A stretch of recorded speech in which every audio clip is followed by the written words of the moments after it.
Hey guys, welcome back to the channel. In this tech tutorial video we're going to show you how you can add a tab to a pinboard in your Opera browser and desktop computer or laptop. So let us dive into this. So guys, head over to Opera browser and access your pinboards. To do that, click into that icon in the top left, select pinboards here. Next guys, in your pinboards, select the given one by clicking into it.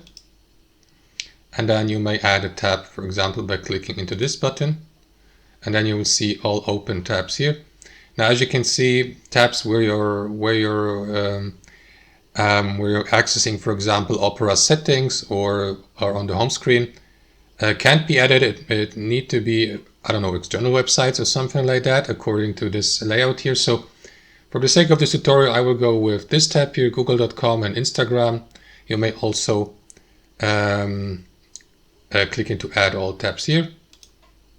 And that is going to add them to your pinboard and create a new card within the given pinboard so that you may, for example, navigate to the given card here and that way open the website through a new tab. So for instance, guys, if you launch Opera and you would like to open these websites without using your bookmarks, you may use the pinboards, navigate to the given pinboard and open them by clicking into them here. And that's it. Thanks for watching, hope you enjoyed it, got some value from it, and we catch you later.